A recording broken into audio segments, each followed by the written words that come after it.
IVM.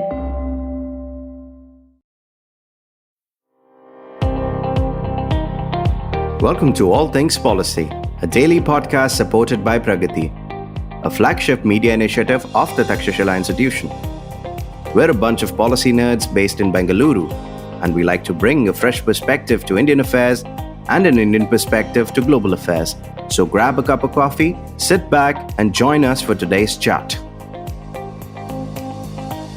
The Takshashila Institution's daily public policy podcast. I'm Anushka Saxena, a research analyst with the institution's Indo-Pacific Studies program, and I'm joined today by two of my colleagues from the program, Manoj Kelwalramani and Bharat Sharma. Happy to have you here. Thank you so much, Anushka. Right, so as our listeners must know, the G20 summit is only a little while away, scheduled to be held in New Delhi on 9th and 10th of September 2023, and a crucial feature of India's G20 presidency this year has been advocating for the voice of this concept called the Global South. And this concept has been of immense importance to India as well as its contemporary in the North, that is China. And naturally, like other subjects of international importance, both parties have understood the concept and their roles in it differently. So today for this episode, we want to delve into the idea of Global South further and uncover how China and India, who have both positioned themselves as the leaders of the Global South, differ in their approaches to the concept and the geographic expanse, as well as the narratives that they have engaged in to position themselves this way. So Manoj, let me start by asking you, and Bharat, what do you understand by the term Global South? And do India and China have different conceptualizations of what this term means? Manoj, over to you first. Hey, thanks so much. So, if I can begin by saying that I am not fond of the term the Global South, because I honestly don't know what it means. It's such a khichdi of a concept, that it entails countries. It doesn't distinguish countries by geography, as the term Global South might imply. But, there is a set of countries which perhaps have been less developed, are developing, are underdeveloped. So there is an economic element to it. There is a political element to it in terms that these countries were probably the kind of the countries that underwent a period of colonization by European powers in particular. And they emerged from colonization. There is also a certain, geographical connotation to it, that they do seem to be, in the south when it comes to the globe. So I think I'm not entirely sure what it encompasses, because it encompasses such a big set of countries, right, who have very different politics, geographies, very different histories, and are at very different stages in their development process. So it's a term that sort of takes in much more than one can sort of take together and homogenize. So therefore, it's sort of an unwieldy term. It's essentially a term which means not perhaps Western European and not perhaps American. That's probably the easiest. But then, is Eastern Europe part of the Global South? It shares a lot of geopolitical, economic, and perhaps even political similarities to many countries in the Global South. So I find it an unwieldy term, but it's, for better or worse, it's basically come to replace the idea of what was once the Third World. It's a much more polite term, I guess, given the Third World was seen as much more pejorative term.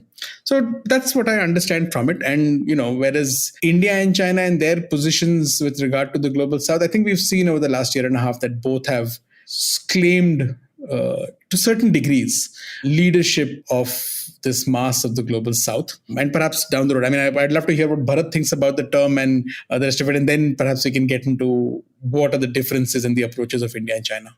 Right, absolutely. Bharat?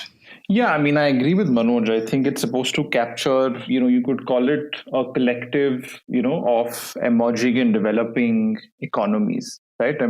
But it's unclear exactly, it has Fiji in its collective, but it also has China in its collective, right? So, it's unclear as to what the central tenet is that kind of gets this grouping together. So it's conceptually incoherent in that sense. It's not clear what is uniting the grouping. But I think largely, just the narrative or the idea that when India and China use this term, I think what they mean is countries that are developing in some sense. I mean, an emerging market economy. So that's the sense in which, I mean, at least the way in which India uses it, it's that this is a grouping which has countries that have historically lacked access to important public goods like energy, public goods like let's say, food security, for example. So that sense that is most kind of prominent when India uses this particular term. But I agree with Manoj on the idea that it's conceptually incoherent. I'm not sure somebody could give a very tight academic definition of what the global south is.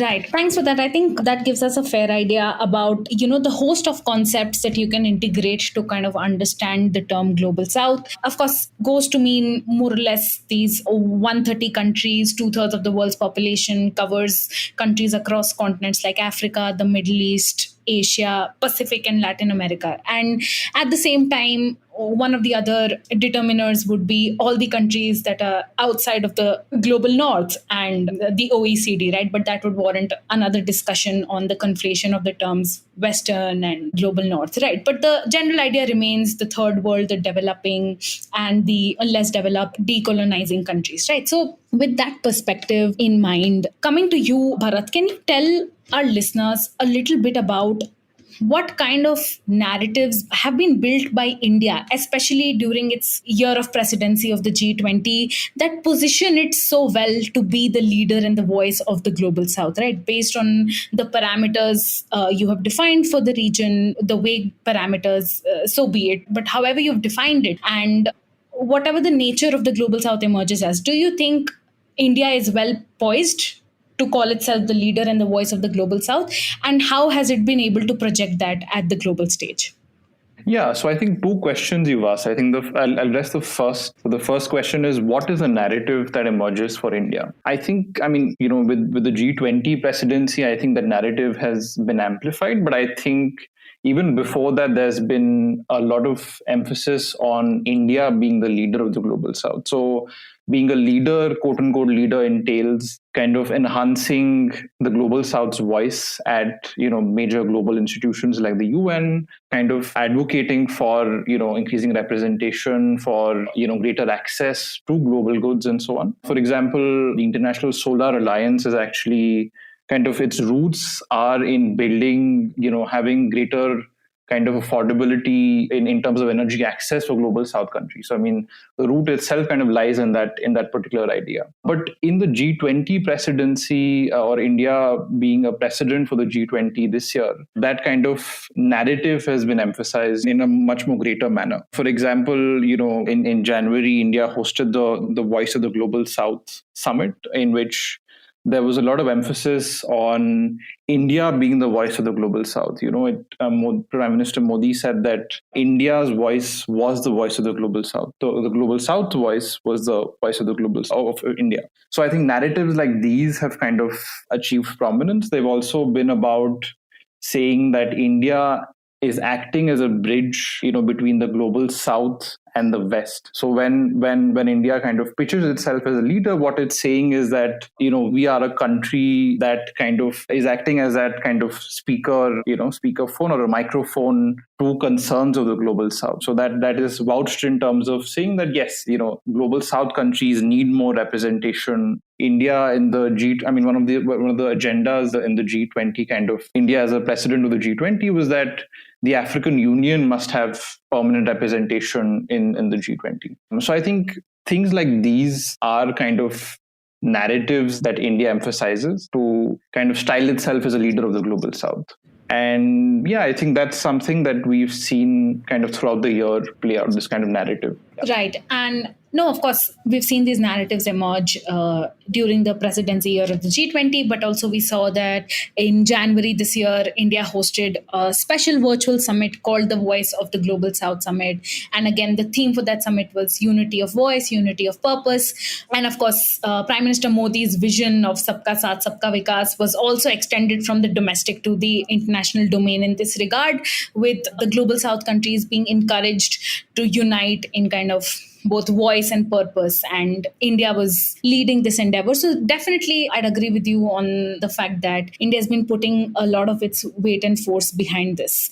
Manoj, to come to you, has China necessarily seen India as a competitor in this regard? And what has the narrative looked like on the Chinese end to position it as the voice of the global South?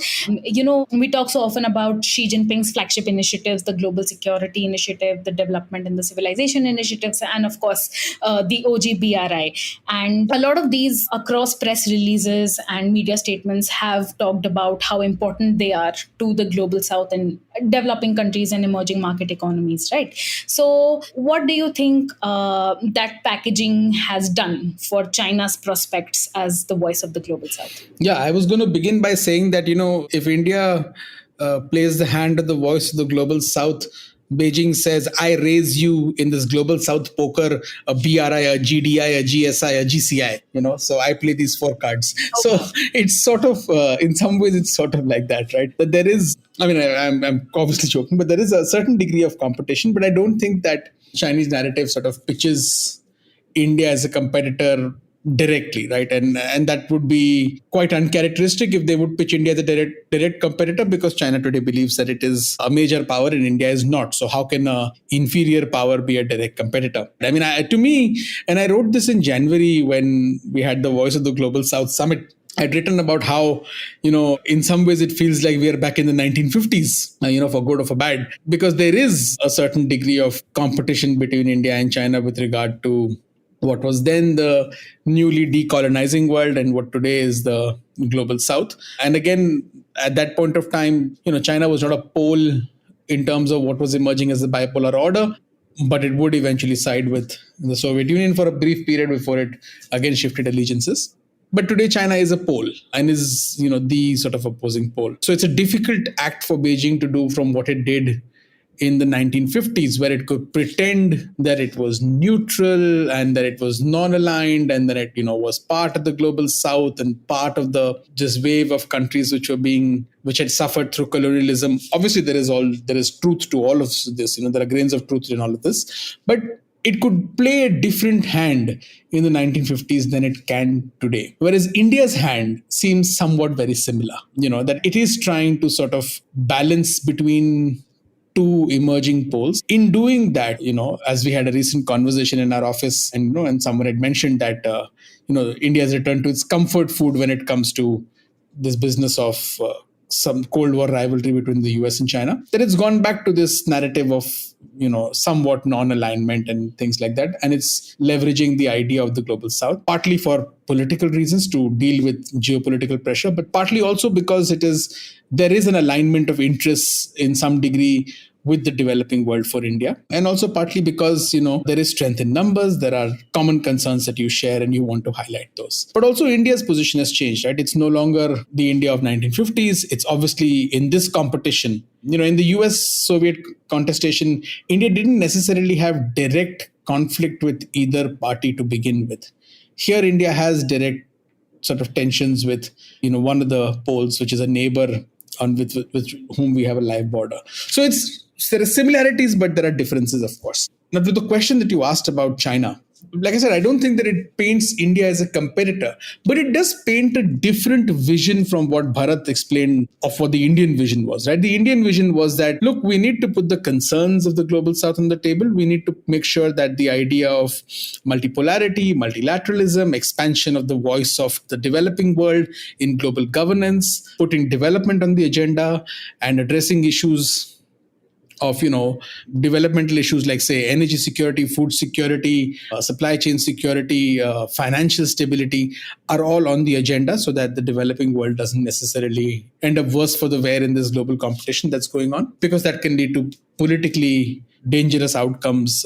And if you just look at our neighborhood, you can see that, right? Pakistan is dealing with an economic crisis. Sri Lanka is dealing with an economic crisis. And those can have spillover effects. So India's concern has been around these issues with regard to when it sort of championed the idea of the global South, is putting the development of the global South on the agenda. The Chinese view has been different. The Chinese view has emphasized ideas like independence in foreign policy, ideas like the need to push back on hegemonism, power politics, and things like that.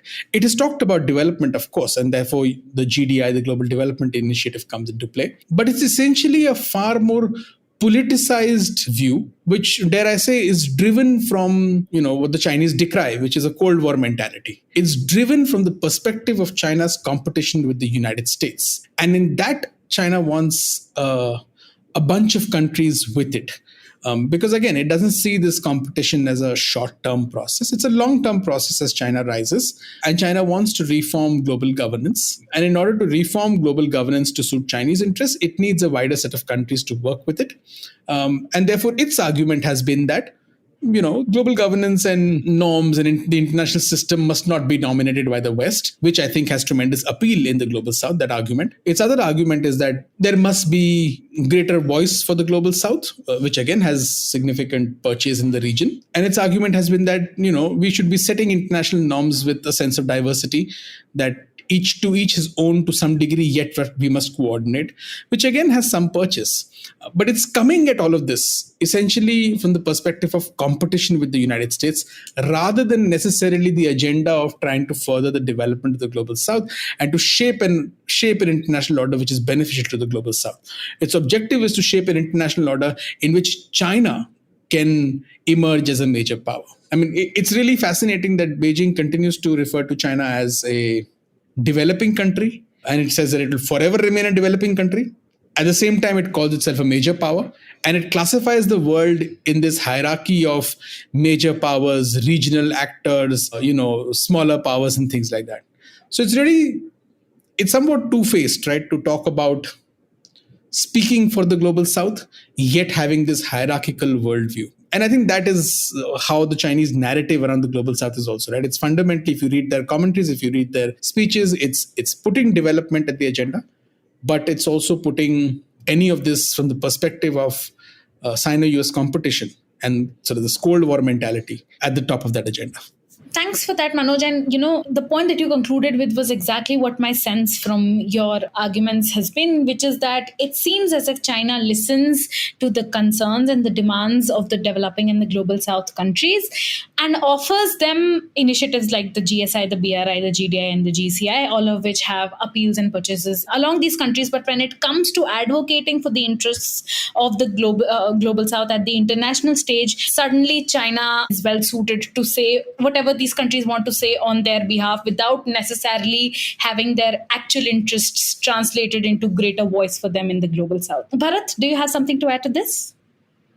Yeah, no, one of the points that Manoj made was that, it's almost as if we've reverted back to the 1950s. And, this conversation about, both countries as being the leaders of the global South or pitching themselves as leaders of the global South. I think that has, always, there's nothing new about that. The Soviet Union, for example, Khrushchev pitched, the Soviet Union as, the leader of the third world. There's of course some kind of confusion regarding whether you can overlap the conceptual category that the global South is to the third world, but it was, what Khrushchev said was that, the common enemy is imperialism and colonialism. So I think the pitching itself has always taken place. I think the terms of that pitching have changed.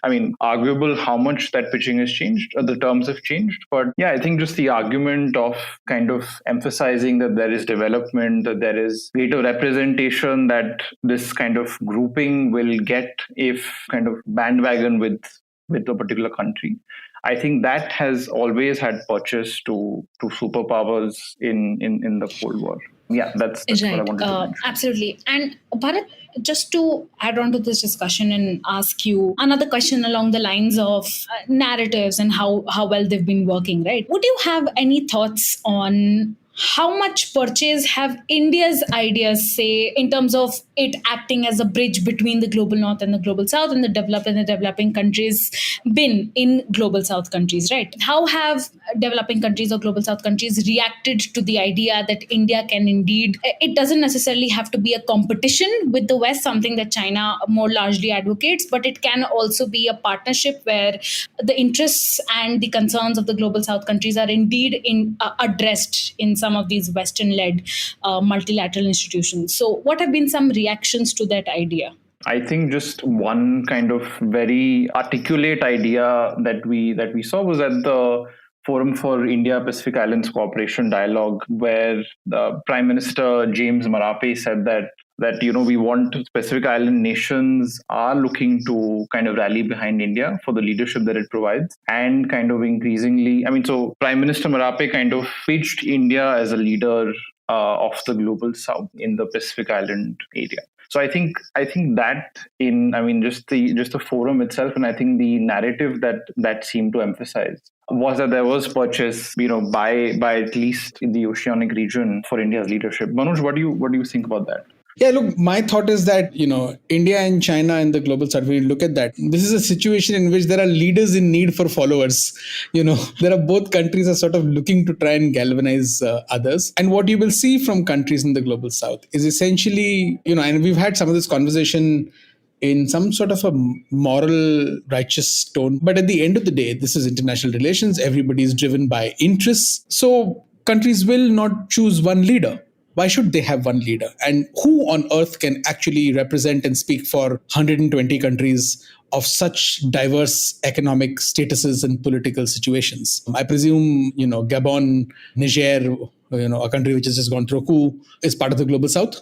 Who on earth can speak for it and its development? So I think that, this is a situation wherein which we have leaders who are trying to create a situation where there is, leadership, an assumption of leadership, while there is much more, incentive-driven engagement by countries, who are bandwagoning with India or China, depending on obviously their needs.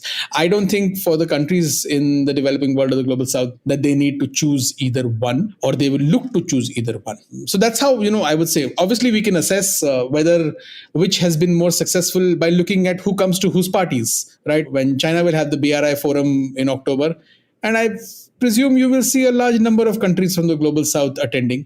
China has meetings with African leaders, with Latin American leaders, and so on and so forth. And you will see a large number of leaders attending, participating, saying nice things, endorsing Xi Jinping's favorite initiatives, because it really costs very little to endorse them, because they are vague, broad ideas, and they, so it's worthwhile politically endorsing them. Likewise, you will see over the next few days as the G20 summit unfolds, the Indian government make the case that it is genuinely speaking for the global south. And it will demonstrate that, not just by the voice of the Global South Summit, which I think was a very good idea diplomatically. And I think also this G20 summit, it will allow India to stake that claim. But how these countries engage with both India and China will be based on their interests and their capacities, and they will bandwagon where it suits their interests. So to me, that therefore is not as significant an issue, right? To me, what really matters is whether one is able to communicate to not just countries in the global south, but also to the West about the difference between India and China's approach, right? Because that is extremely important, because there is a qualitative and substantive difference. If you listen to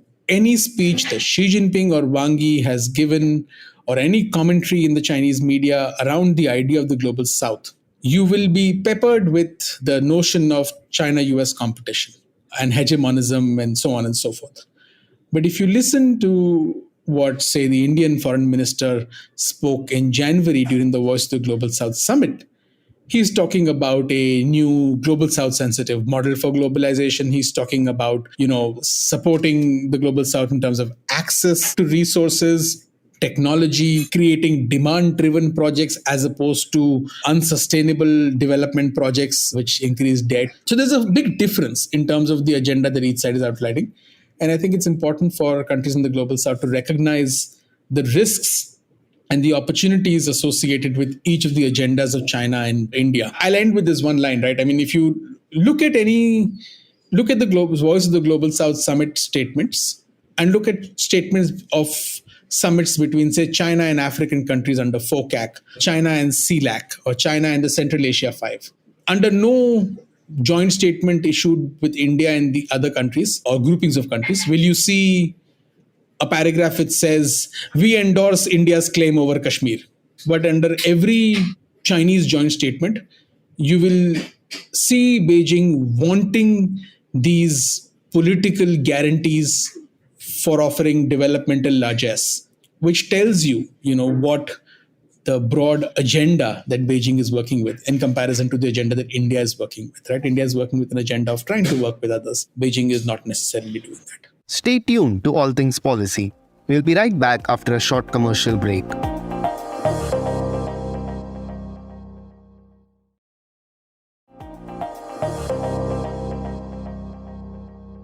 Right. So to me, that essentially seems as if Beijing isn't just projecting itself as a major power to these developing countries to, seek their respect as on its position as the voice of the global South, but it is actually the other way around. And China needs this support and these assurances from developing countries to be actually able to position itself as a major power. And Manoj, just a quick follow up on that. Do you think countries will also be hedging their bets in the new and revamped BRICS? Do you think because BRICS has been also plagued by the idea, especially analysis around BRICS has been plagued by the idea that, it's an organization where we're going to see the India-China rivalry play out, and it isn't necessarily that flat structure and consensus-based structure that we talk about. And because there has been this announcement in the aftermath of the summit at Joburg that 6 new members are going to come in, do you see a similar kind of hedging play out within the organization itself, or this is a kind of grouping where all countries are actually equally placed and poised to gain a voice in some of the important issues that affect each of them? Yeah, I think that, it's really worth thinking of any of these groups. I mean, if you look at just the asymmetries amongst each of these power asymmetries amongst each of the 11 members, and you look at also the differences in terms of their interests. I mean, to me, Chinese interests and Russian interests are far more closely aligned, although not entirely. There's no sort of tight-knit alignment, but they are closely aligned. Indian interests are different.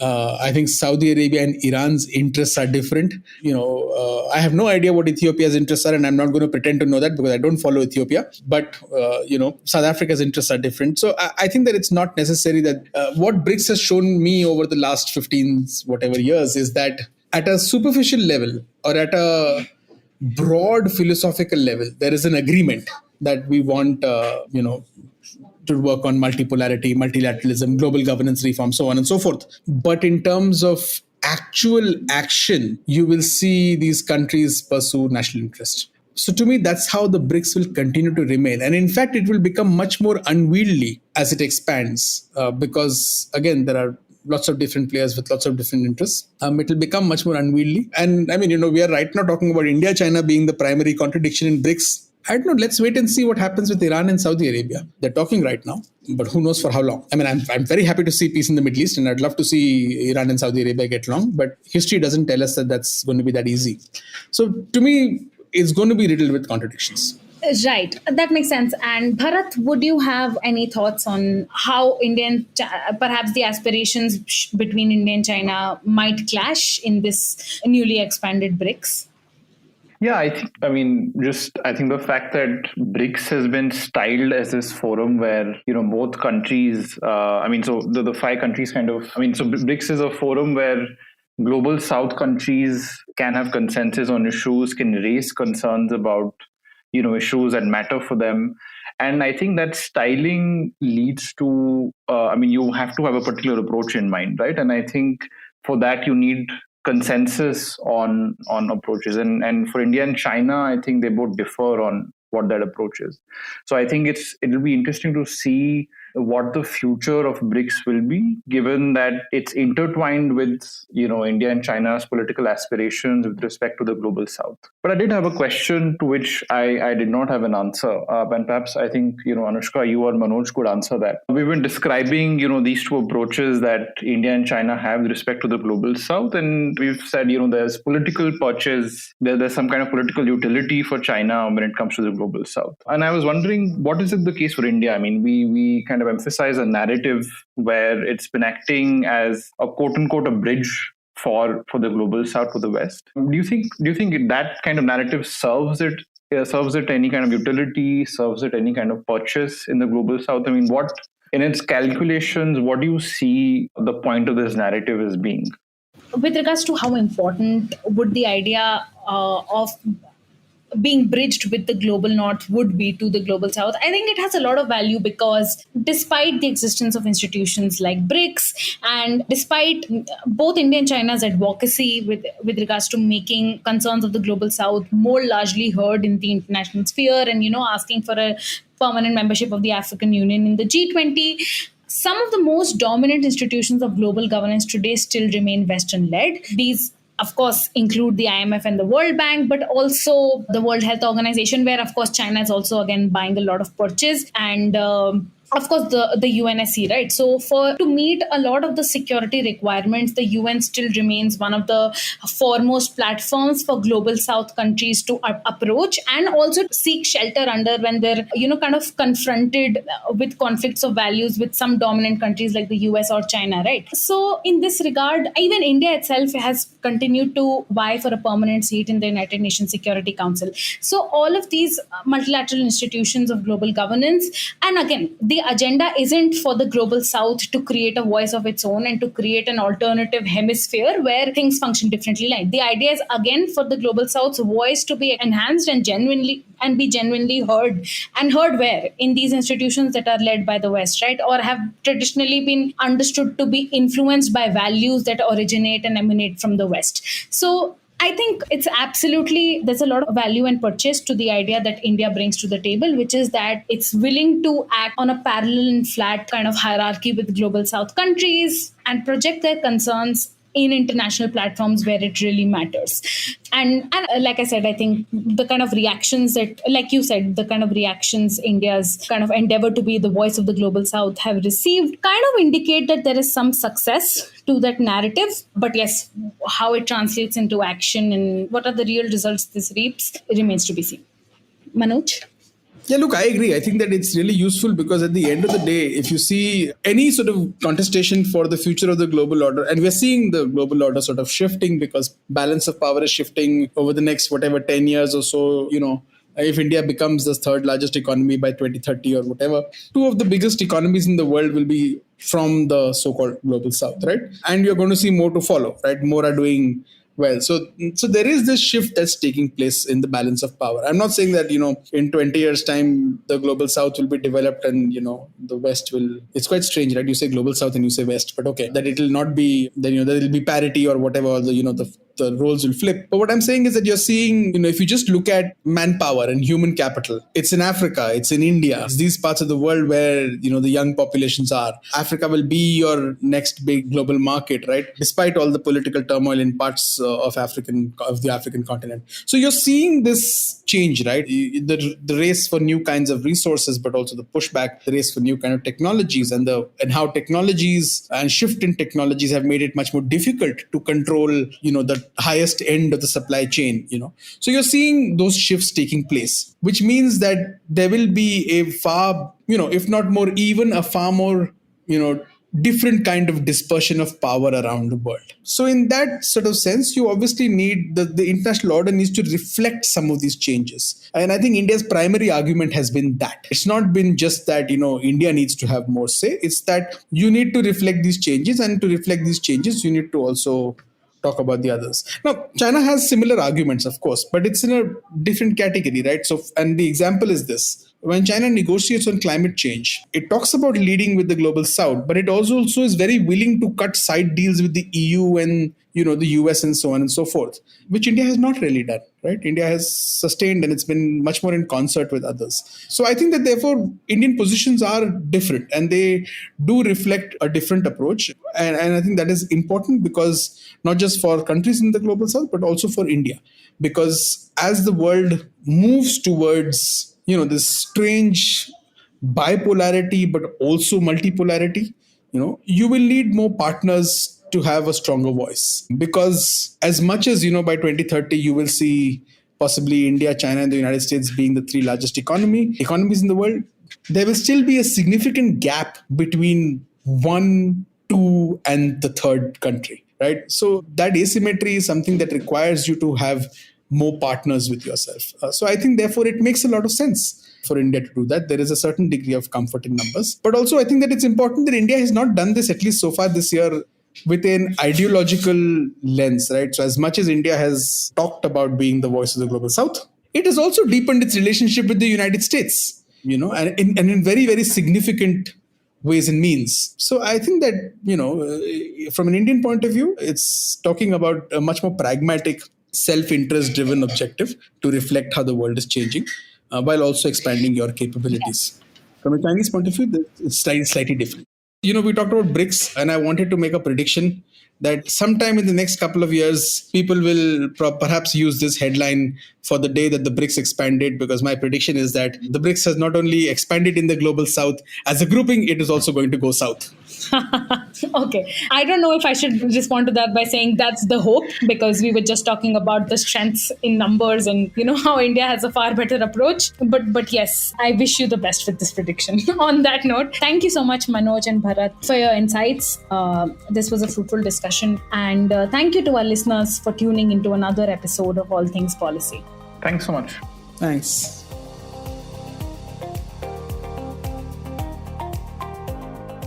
If you liked our show, don't forget to check out other interesting podcasts on the IVM network. You can tune into them on the IVM Podcast app, ivmpodcast.com, or wherever you listen to your podcasts. You can also follow IVM on social media.